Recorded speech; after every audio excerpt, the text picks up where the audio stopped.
কিমান টাকা লুটিলে বৰাকত কিমান টাকা লৈ গ'ল অবৈধ ট্ৰেডিং চেলে কিমান টাকা লুটিলে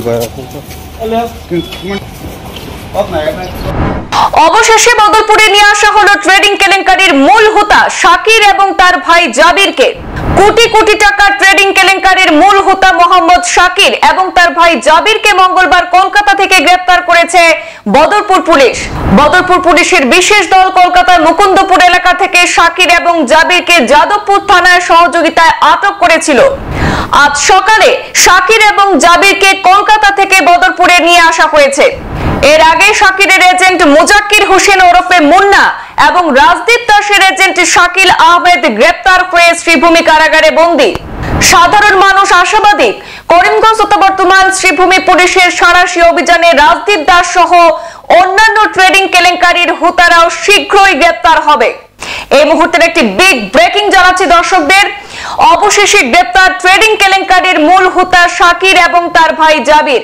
তাদেরকে নিয়ে আসা হয়েছে বদরপুরে।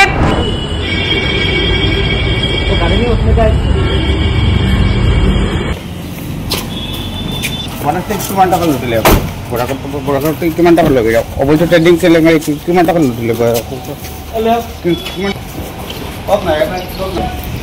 বরাক উপত্যকার বহু আলোচিত কোটি কোটি টাকার অনলাইন ট্রেডিং কেলেঙ্কারি মামলার অন্যতম প্রধান অভিযুক্ত একলাবাড়ি মোহাম্মদ শাকির এবং তার ভাই জাবিরকে মঙ্গলবার কলকাতা থেকে গ্রেফতার করেছে বদরপুর পুলিশ।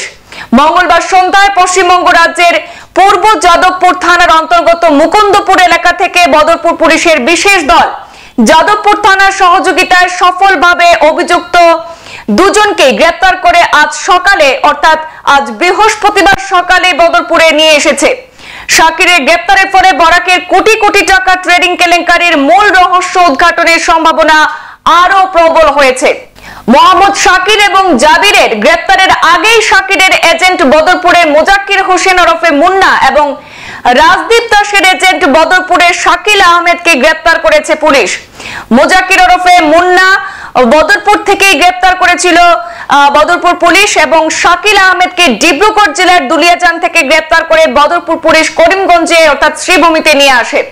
এদিকে ট্রেডিং কেলেঙ্কারির অন্যতম বড় নাম রাজদীপ দাস করিমগঞ্জ তথা বর্তমান শ্রীভূমি এবং বরাক উপত্যকার সাধারণ খেটে খাওয়া মানুষের প্রায় 30 কোটি টাকা নিয়ে উধাও বলে অভিযোগ রয়েছে।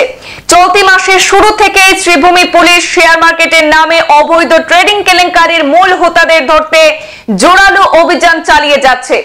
সাধারণ বিনিয়োগকারীরা আশাবাদী যে আইপিএস পার্থপ্রতিম দাসের নেতৃত্বাধীন শ্রীভূমি পুলিশের এই ধারাবাহিক সাঁড়াশি অভিযানে রাজদীপ দাস সহ জেলার অন্যান্য অবৈধ ট্রেডিং কেলেঙ্কারির ট্রেডার এবং এজেন্টদেরকে খুব দ্রুত গ্রেফতার করা হবে এবং সাধারণ মানুষের আমানতের টাকা উদ্ধার করা সম্ভব হবে।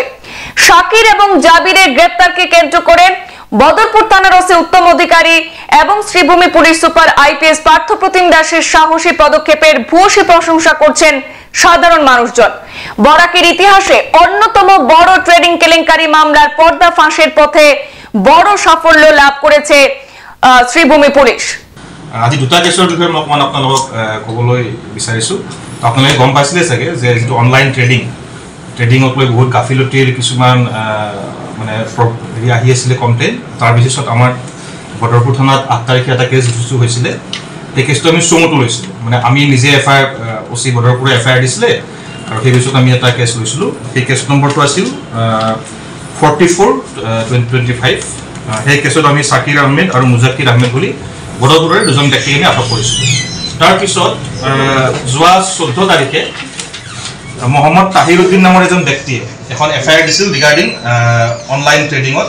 মানে তেওঁ 13জন এফআইআৰখনত 13জন একিউজৰ নাম উল্লেখ কৰিছিলে যে তেওঁলোকে প্ৰবঞ্চনা কৰি মানে কাষ্টমাৰক বহুত হাই ৰিটাৰ্ণ দিব বুলি কৈ যথেষ্ট প্ৰলোভিত কৰি বা বহুত ফেক এগ্ৰিমেণ্টো লৈছিলে। কিছুমানক ধাৰ লোৱা হিচাপে লৈছিলে, কিছুমানক তেওঁলোকে গেৰাণ্টেড ৰিটাৰ্ণ দিব। চ' এনেকুৱাকৈ প্ৰলোভিত কৰি বহুত মানুহ তেওঁলোকে ঠগ প্ৰবঞ্চনা কৰিছিলে। চ' সেই কেছটো আমি ৰেজিষ্টাৰ কৰিলোঁ। সেইটো কেছ নম্বৰ আছে 48/2025 আণ্ডাৰ ছেকশ্যন 3162 ছাবছেকশ্যন 2 318 দেন BNS 62 BNS আৰু বাটছ যিখন banning of unregulated deposit scheme যিখন এখন স্পেচিয়েল এক্ট আছে।